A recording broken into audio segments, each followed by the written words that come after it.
Life is complex. So is our mental health. It cannot be understood by diagnosis alone. Our philosophy is treat the person, not the mental illness. Hello, everyone, and welcome to another episode of Humanizing Mental Health. This one I'm flying solo on. Very grateful for the opportunity to speak with Becca Pierce today. This has been actually a conversation that's been a while in coming, and we had things that got in the way. I remember at one point in time, actually, your people reached out to me and they're like, are you still interested? And I think what I said to them, they said something about the possibility of passing. I said, oh, hell no.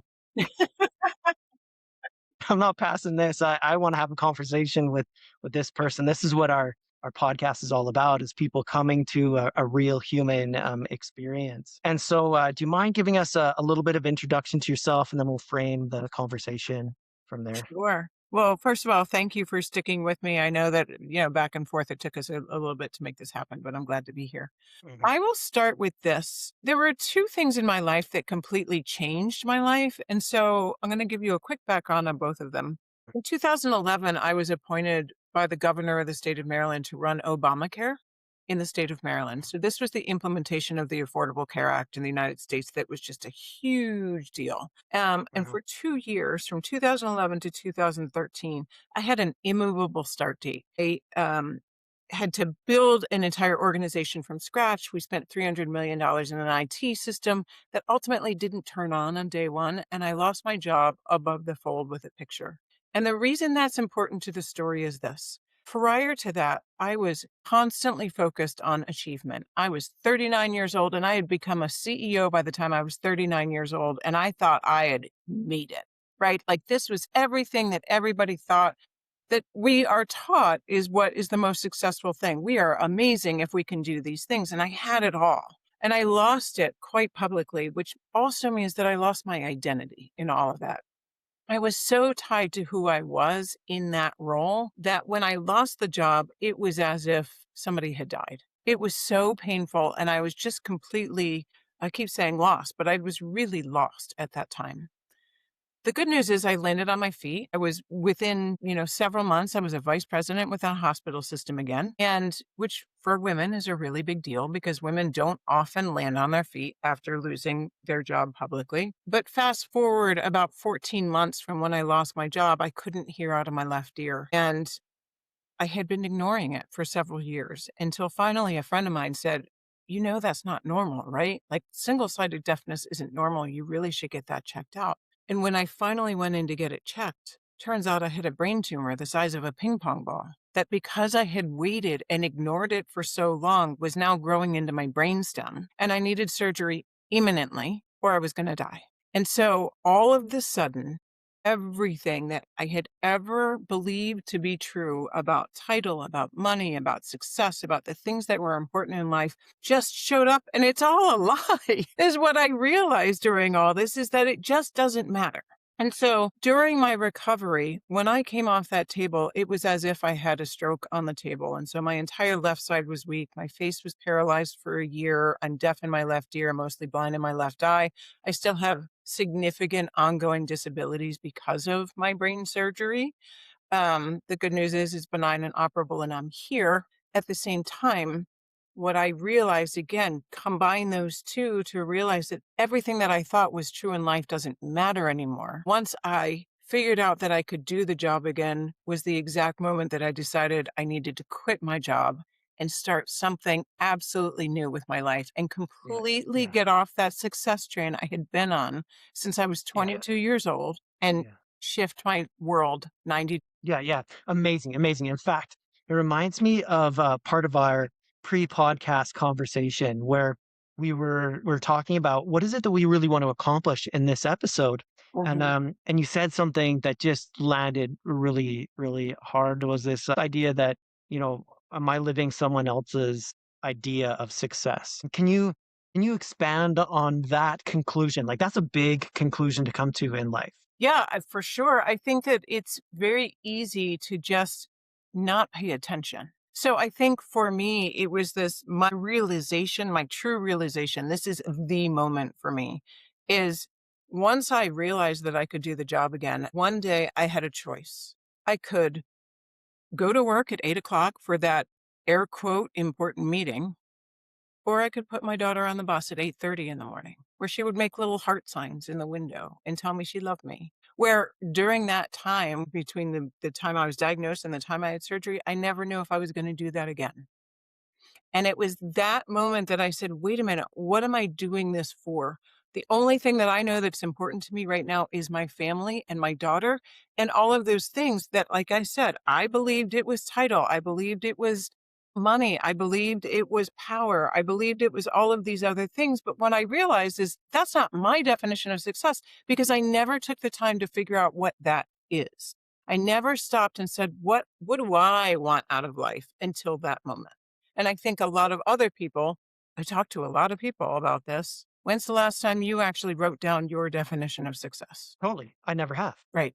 And I think that becomes this society tells us, social media tells us, our parents taught us, where our own definitions come from is all around us. Whether, again, like it can be your society, it can be your social media, it can be your culture, it can be your parents, it could be your friends. And all of those things weigh in on us when we're looking from the outside in and say, I have the success that other people think would be really good. And that's how you know that you're missing the boat. If you have what you think everybody else thinks you should have and you're still unhappy, then you're not living your own definition. Did you write a definition of success for yourself as well? I did, and I actually revisit it because it's slightly alters here and there, but my current definition is to make a kick-ass living doing what I love, directly impacting the people that I coach, with a goal of touching at least 10,000 people with one tidbit of information that changes the way they think. So your definition still has outcomes associated with it. That's important. Yeah, it does. And I think for me personally, that's who I am. That's my purpose now, right? And I think the most important thing to recognize is that for a lot of people, what's missing in their life is that purpose. Why am I doing what I'm doing? For a lot of people early on in your career, and I get it, is I need to make money. I need to feel secure. And that may be your purpose at the time. And as you progress in life, I think there's this question of, okay, what is my meaning? Why am I here? What is my purpose? And so my purpose right now is tied to this big vision that I can change 10,000 people's lives. Sure, sure, sure. It's not, you're still not thinking on a small level. If I could give you a bit of feedback, this is something I find fascinating. So as an individual, in terms of where you got, what you were doing, there's nowhere you don't get there without a lot of hard work. Mm. But it's more than hard work. It's a type of person that not only is competent but also has capacity. Not everybody is, actually. I would say that my competence outstrips my capacity. That's a dangerous thing because you get to a place in which you take on too much, but you'll get it done no matter what, and you just end up breaking yourself. So you have people that have high capacity and high competence, and it feels like, what if you don't do what everybody else expects? You got a lot of to live up to then as an individual that should somehow accomplish things, should do big things, should do great things. But in the end, is that what you actually really value or care about? Right, right. And I mean, I think there's two things that come up for me as you're talking. And the one of them is nobody likes to be shit upon, right?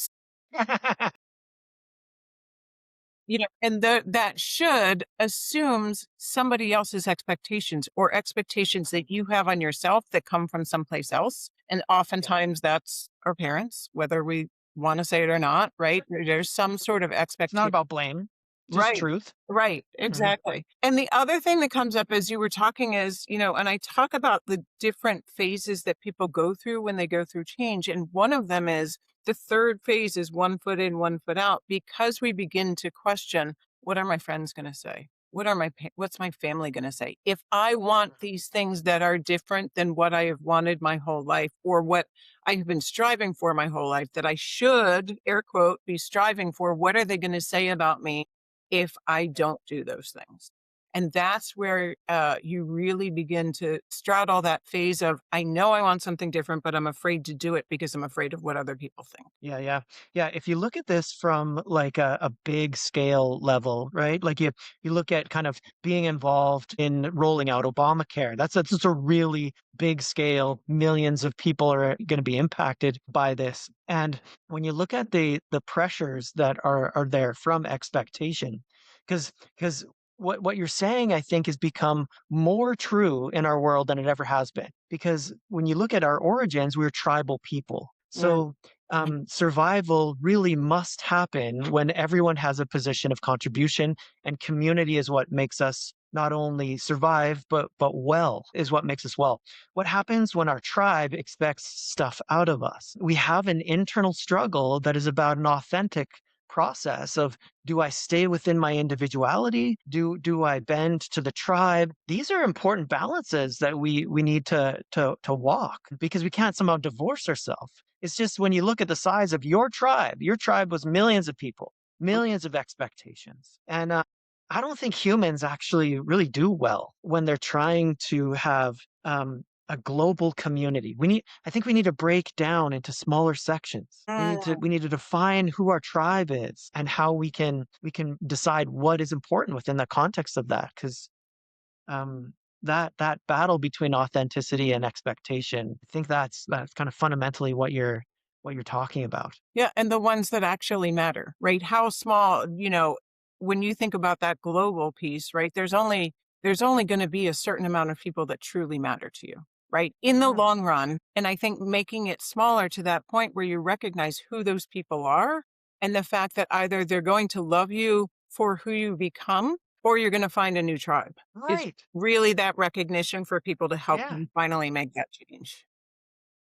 Especially within our flexible world at this point, where we do have options, we do have possibilities. We're not living out in the wilderness and we're gonna die if we don't connect with these specific set of people. Our internal self may still feel that insecurity or that fear, because we will always choose attachment. That'll be our first choice.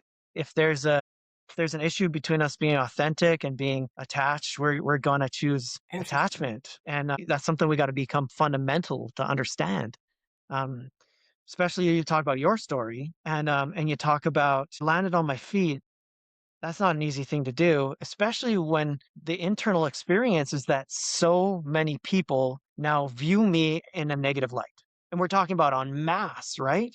Like, Yes. you feel like you live in a fishbowl, and everywhere around you, people are just gawking at you and thinking things about you. That was probably the shame that went along with it, thinking, the newspaper article talked about all of my failures as a leader, right? I was sure, and I was on the news at 5, 6, and 11, and I was sure that everybody that walked around knew that I had just completely failed. And it took me to recognize that I needed to believe what other people were believing at the time, the people who were closest to me, the ones who were saying, Yeah. hey, I have a job for you. Hey, you were the fall guy. Mhm. Hey, I love you anyway. It took me Mhm. a while to recognize that those were the voices I needed to listen to, and not my own internal Mhm. voices. Yeah. So you talk about these two major things, and the timing there. The timing there is also ridiculous. Like, I know that I'm no physician, but I do follow the work of Dr. Gabor Mate. He wrote a book called When the Body Says No, Mm. and talks about the causes of disease and the toxic world that we live in, and the intensity of stress and that those responses in the body. And it seems to me that it would be pretty coincidental, actually, that you would have such a big turn in your body's ability to be able to Mm. appropriately fight off free radicals, or however you want to say it. Mm. And so those two things, though, combined to kind of fundamentally change your schema or your belief set about the world, which is, of course, amazing. So then, of course, this leads to part of the product. So when we have something in our life that happens, often someone produces a product. For you, that product, at least one of those products, is a book. Is a book. Can you, and as I've said many times in this show, we do a shameless plug. Anyone we want to promote, we have them on for a reason. We want their word to get out into the world. So do tell us about your. I will tell you. So if you're on TV or on YouTube, then you can see I do have a book. It just came out in October. It's called You Don't Have to Achieve to Be Loved. And the subtitle is Escape the Lies You've Been Sold to Design the Life You Want. And what it does is it actually walks through all of the realizations that I went through to change my life, but also the realizations that I see my clients. I'm an executive coach now, and I help people significantly change their life and figure out how to monetize their passion so they can have the security that they're actually looking for and recognize that they can walk away from that job that they've held forever because they thought they were shackled to it because they needed the money, that I can help people move away from that. And so the other thing that it does just quickly is it lays out the entire process and is practically a workbook. At the end of each chapter, there is several questions for you to work through to help you release from all of those preconceived notions that you've had your entire life about where you are.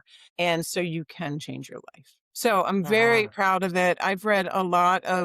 I will tell you, I've read a lot of books from friends who are like, oh, I wrote a book too. I wrote a book too. And I read all those books. Mine's really good. When I can read that some other people are writing theirs with AI, mine is not written by AI. And it is very much a process for people to work through. And I've gotten really good feedback on it. That is wonderful. So how do we get this? Where do we go? How do we get it? So it's, of course, available on Amazon. It's actually going to be on Audible in May of 2026. We're just waiting for it to go live. I'm very excited about the Audible version. I actually recorded it.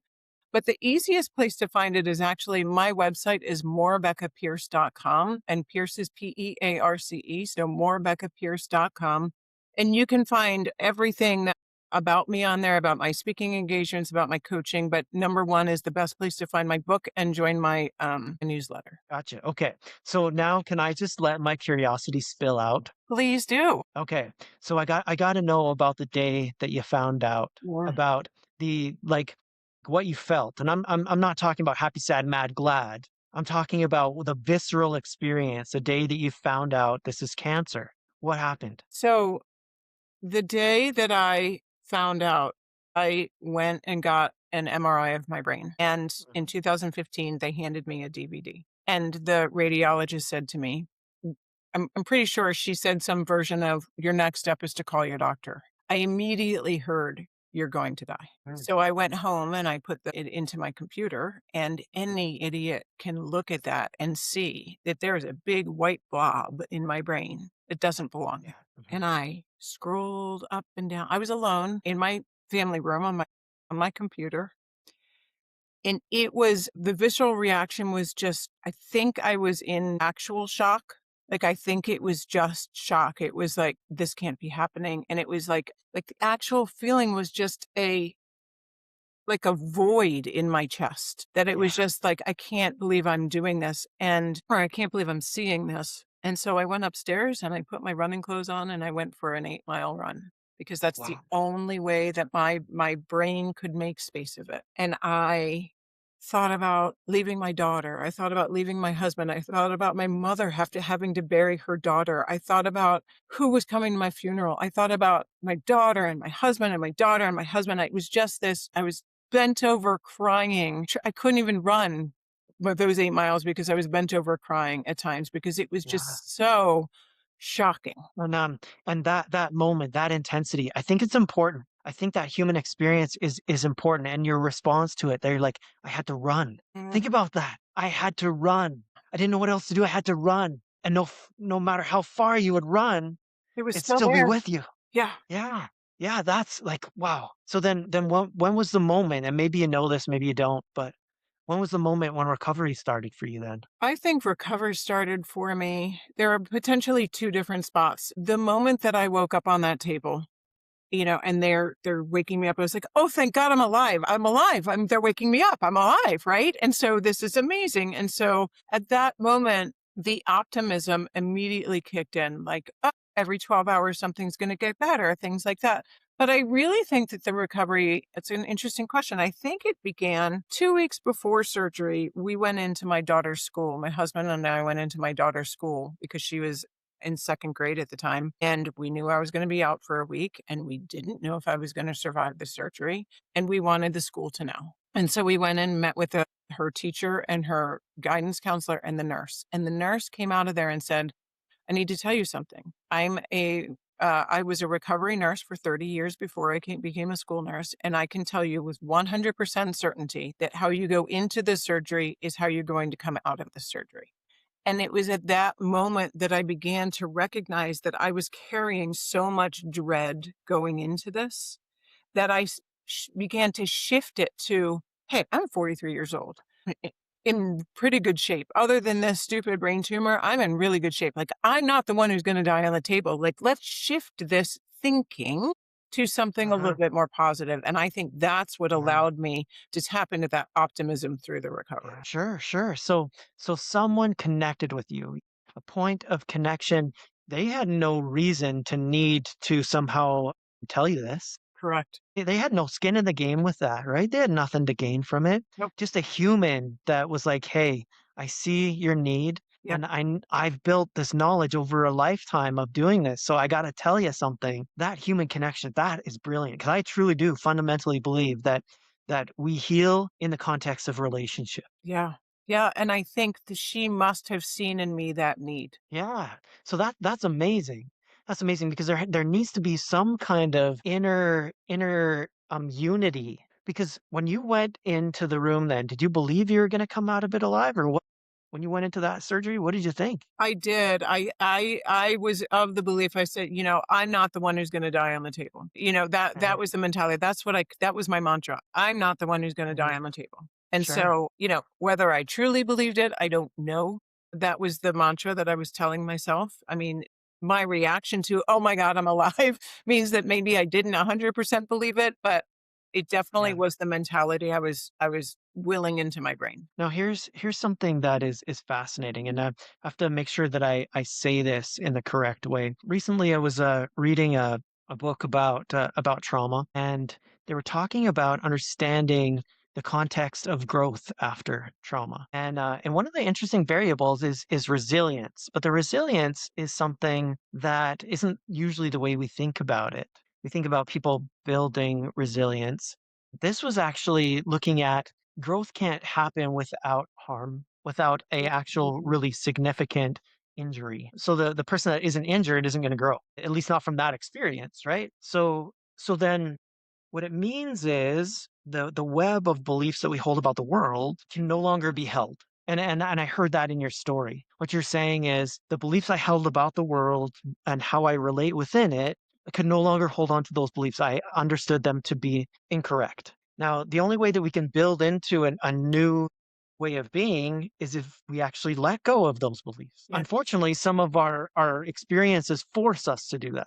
And so I want to hear about the reconstruction of your beliefs post surgery, because I imagine it was after surgery that then those two events combined together Yeah. to then create a new context or new platform for you to build life from. So can you talk about kind of how that happened, how the web got Yes. woven together?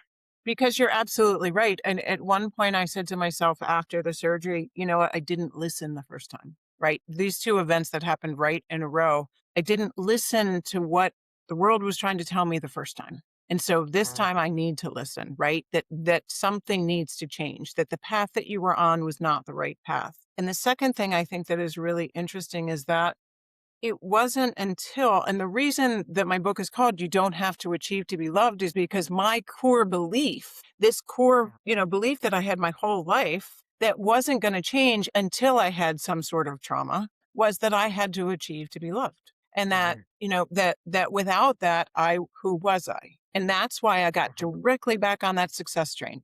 I landed as a vice president within a hospital system with the goal of moving up, all moving down that same path. And it wasn't until post-surgery that, and quite frankly, it's actually a very interesting story, is that, you know, somebody brought a meal to my neighborhood, did a meal train for a month. And I was like, wait a minute, I don't even know this person coming to my door.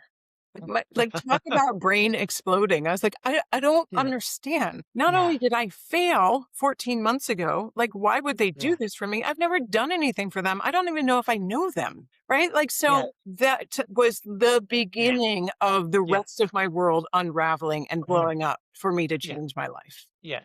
Because it fundamentally is incongruent with Yes. what you understand about the world. Yes. That they're not loving me or connecting with me or whatever because of what I've achieved. Correct.